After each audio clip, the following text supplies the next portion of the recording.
Welcome back, everyone. Today we're going over one of my favorite Math 100 sections, 10.3 on simplifying radical expressions.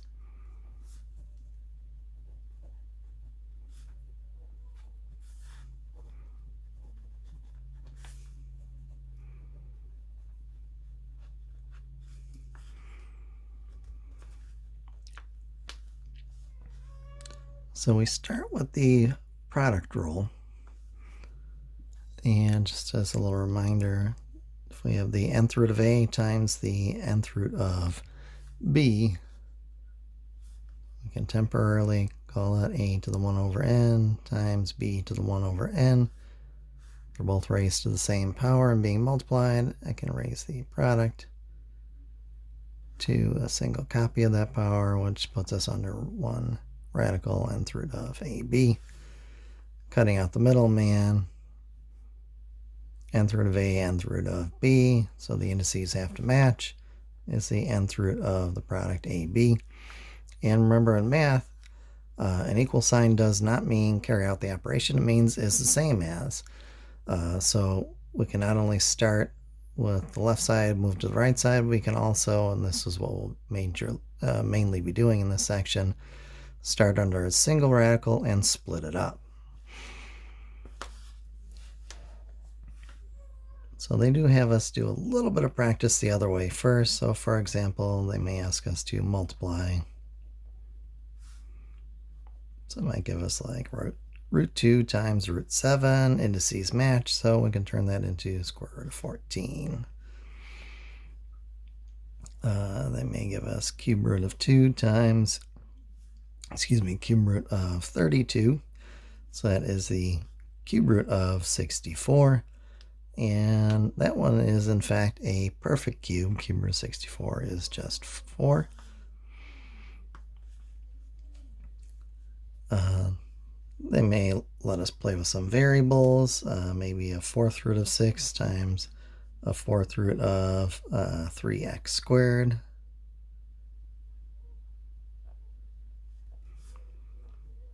So the indices match, so I keep the index of 4, so this is the fourth root of 18x squared. So nothing too stressing there. Similarly, with quotients, we can divide up as well. So we may have nth root of a over b will turn into nth root of a over nth root of b. My apologies, my index got written a little small on that numerator. Those are both nth roots.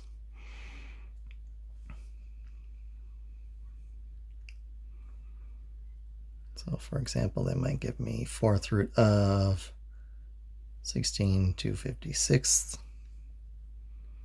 which is the then fourth root 16 divided by the fourth root of 256.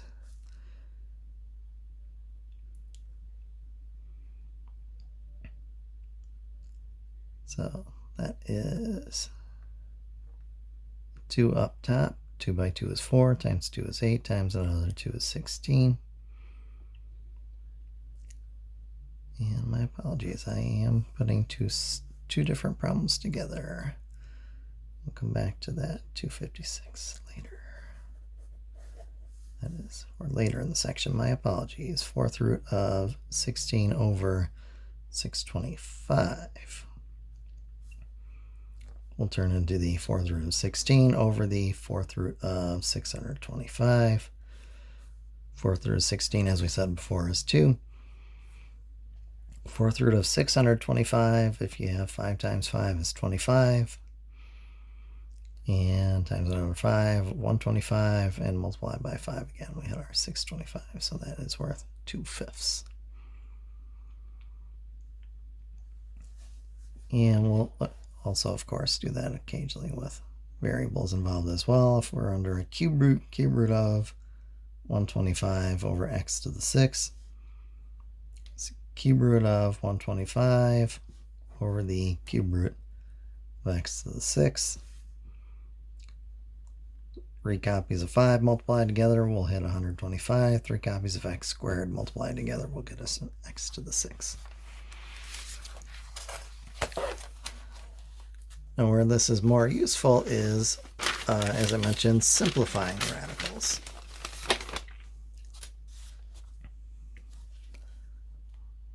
So they may give us something like, we'll just put the directions at the top, and for the rest of the section, unless stated otherwise, our directions are simplify. Square root of 18.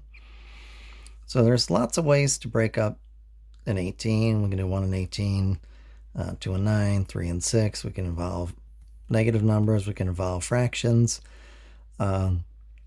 Generally with these, when we're simplifying, we don't want to involve the negatives. And of all the different factors, you want to look at what type of radical you have. This one is a square root. So I'm looking for numbers that are perfect squares. So you might have remembered that we came across a 9 before. So I like to make sort of 2 radicals when I'm simplifying these. So the first radical gets all of the perfect numbers. The second one gets all of the what I just call leftover numbers. So this still gets us back to square root of 18. And then we just take care of the perfect numbers. So square root of 9 is worth a nice, pretty perfect 3. 2 does not have any perfect square factors other than a trivial 1. So this would be the simplified version of square root of 18. The next one, we'll look at a cube root of 40. So of all the ways to multiply out to 40, and write them down if it helps you, 1 and 40, 2 and 20, 3 doesn't work, 4 and 10, 5 and 8, 6 doesn't work, 7 doesn't work, 8's up there already. So you might be eyeballing the 4, but if I were under a square root, yeah, 4 is a perfect square, 4 is not a perfect cube, but 8 is a perfect cube. So that's how I'll break this one up. So I have to hang on to my index of 3. So this will be cube root of 8 times cube root of 5. 8 times 5, we get back to the 40, and we keep the same index of 3. Cube root of 8 is 2, so this is 2 times the cube root of 5. If we have something like square root of 10, 1 and 10, 2 and 5, no other natural number factors, that is already fully simplified. We have no perfect square factors of 10 other than a trivial 1. And occasionally they'll even let us play with some fourth roots. Fourth root of, we'll do 162. Again, if a factor pair table helps you, go ahead and use that. 1 and 162 really doesn't get us anywhere. It's even, so we know 2 is a factor, 2 and 81. And 81 itself is a perfect fourth power. So that's going to be our biggest perfect fourth power that we get. So I'll turn this into fourth root of 81 times the fourth root of 2. Fourth root of 81, 3 squared is 9, 9 squared is 81. So fourth root of 81 is 3. So this is 3 times the fourth root of 2.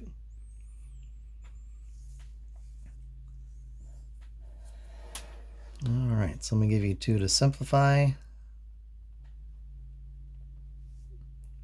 Try them out, pause the video if you'd like, and then play it and see what you come up with. So you're going to try out square root of 125 and cube root of 108. Okay, welcome back. The 125, biggest perfect square factor there was 25. Remaining factor of 5, so this is 5 square root of 5. The 108, we have a factor of 27 being our biggest perfect cube factor. So cube root of 27 is a perfect number, perfect cube. And we have cube root of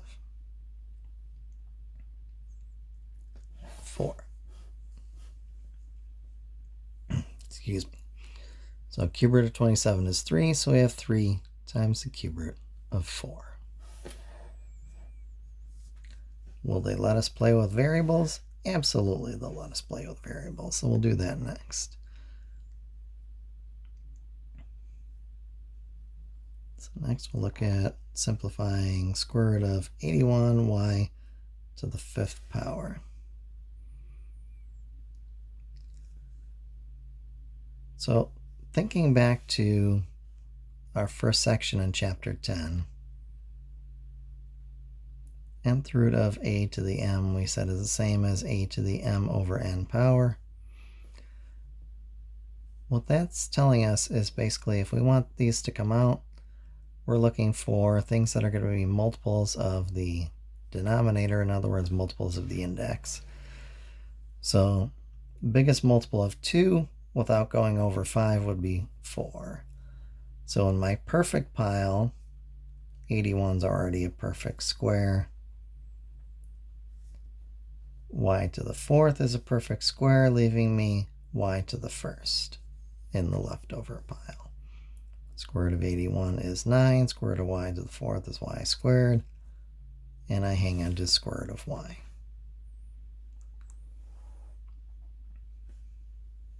So next up, we'll look at a cube root. So cube root of 24, a to the 9th power, b to the 5th power.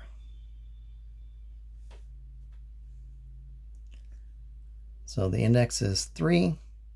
So for those variables, I want the biggest exponent that's a multiple of 3, but still smaller than whatever initial exponent I have. So I have my two piles, my perfect cubes and my leftovers, my everything else. So 24, all the ways to break it down, 1 and 24 aren't useful, 2 and 12, 3 and 8, 4 and 6.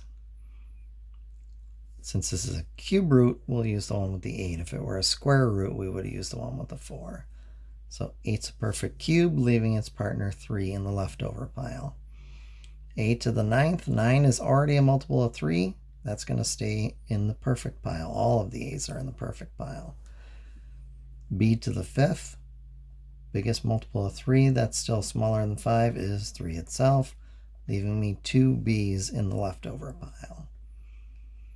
So then I take care of the perfect stuff. So cube root of 8 is 2, cube root of a to the 9th is a to the 3rd, cube root of b to the 3rd is b.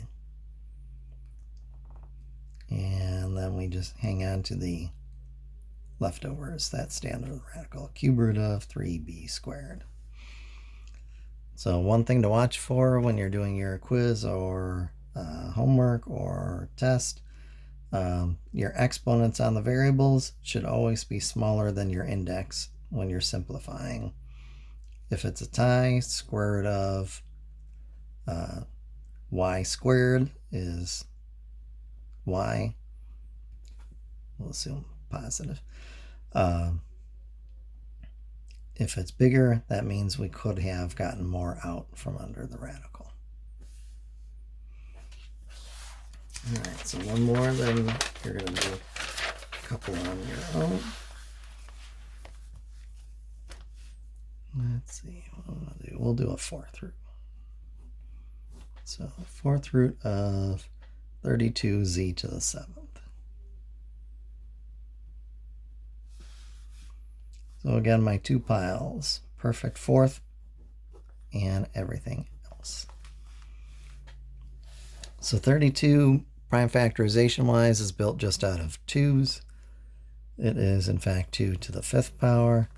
So we have 2 to the 4th as a perfect and 2 to the 1st in the leftover pile. Z to the 7th, most I can take from that is z to the 4th, leaving me a z to the 3rd in the leftover pile. So we have 2z times the 4th root of 2z cubed.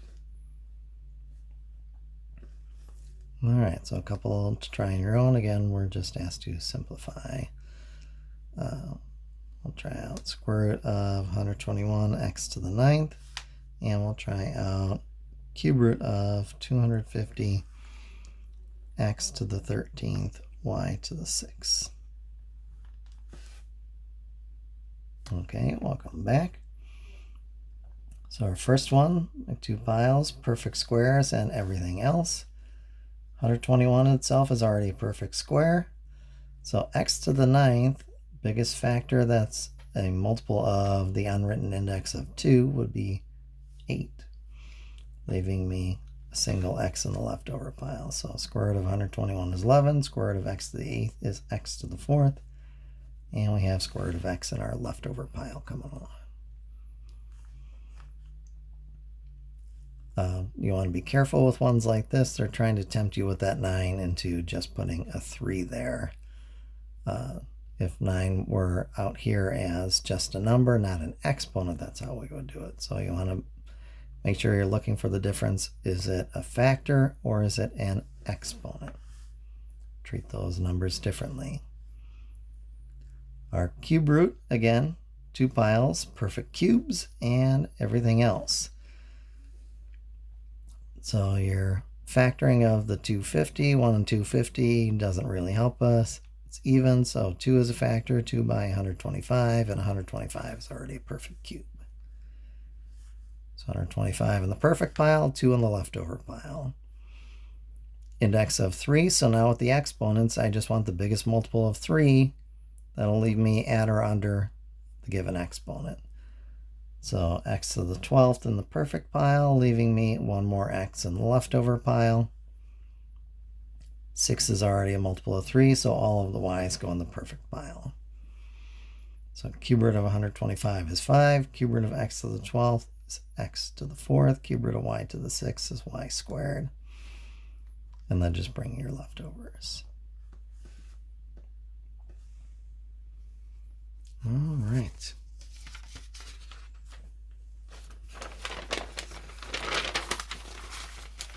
Got a little work done with some rational expressions involving radical numbers.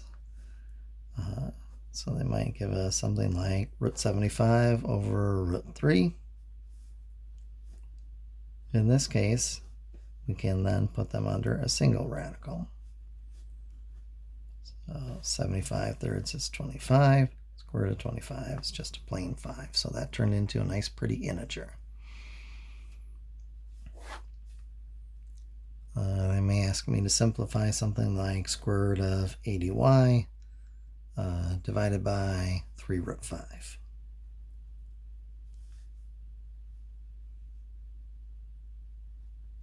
So I'll just put the 3 out there as a 1/3 and then make one big radical.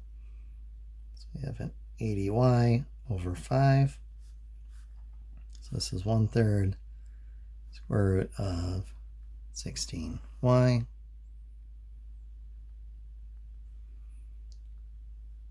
So this y is still under the square root. So I'll hang on to that 1. 2 piles for my square root. Hang on to the 3 downstairs. So 16 is a perfect square. Y is not. And the implied exponent of 1 is smaller than the implied index of 2. So this is then 4 root y over 3.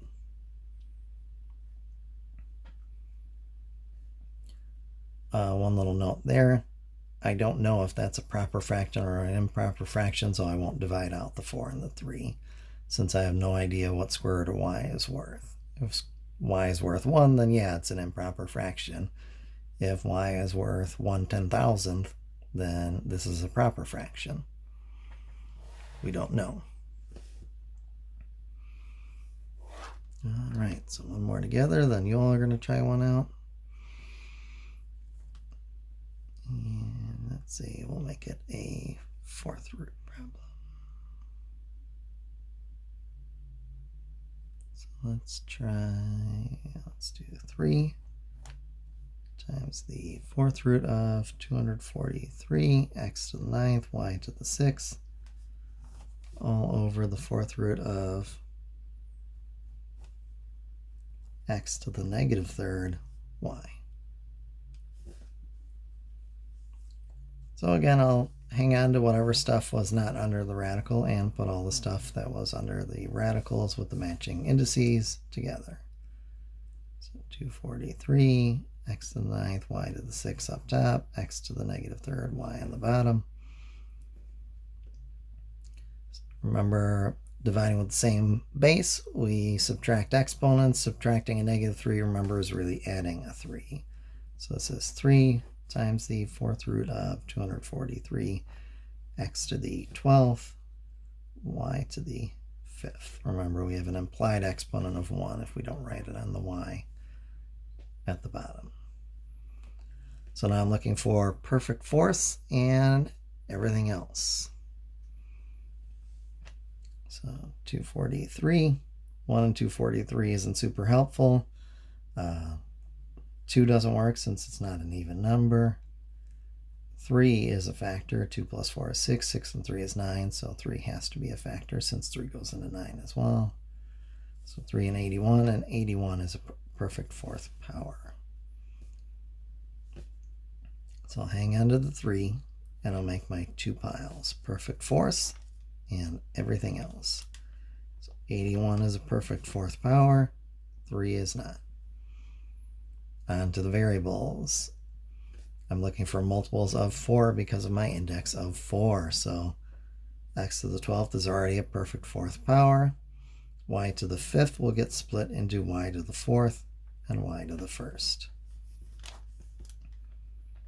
So I hang on to this first 3 that we already had. 4th root of 81 is also a 3. 4th root of x to the 12th.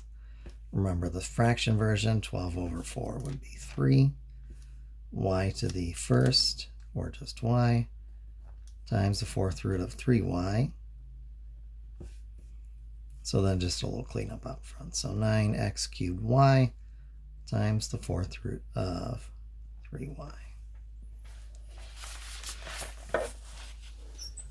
All right, so maybe I'll try one out. Again, our instructions are going to be simplify.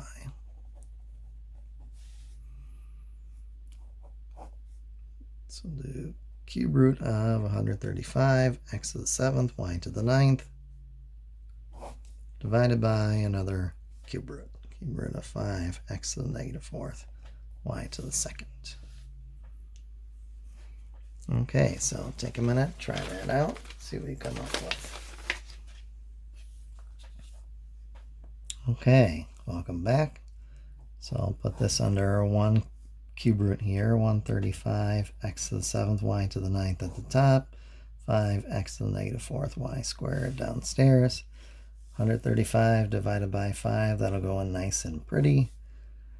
So let's see, 5 goes to 13 twice, with 3 left over, 5 and 35 7 times. So cube root of 27x to the 7 minus a negative 4 is really 7 plus 4. Watch your sign work there. 11th power. And y to the 9 minus 2 is 7th power. And after that, we're just splitting into perfect cubes and leftovers. 27 is already a perfect cube. 3 times 3 is 9 times another 3 is 27.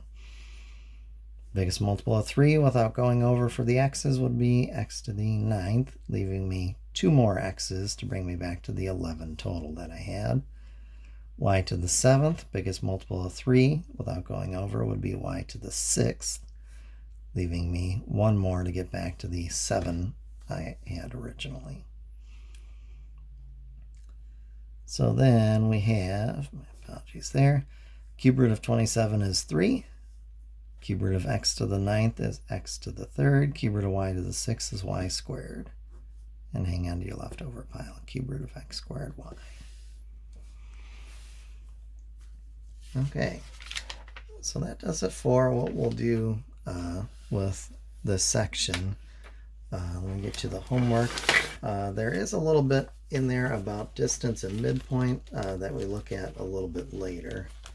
We're not going to look at that at the moment. And I'm going to go ahead and get you your homework as soon as I can find it.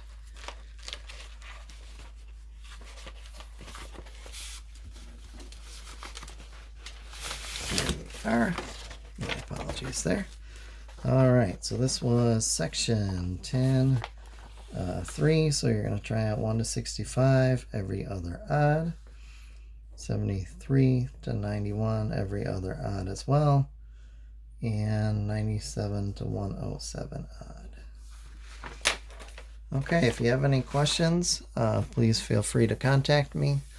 10.3 is as far as we need to get this week, so we'll have more stuff uploaded this coming week. Enjoy your SLA session with Mitzvah. She's got some cool stuff planned there. And again, feel free to contact me. Please stay safe, keep your families safe, and see you soon when this is all over. Thank you. Bye.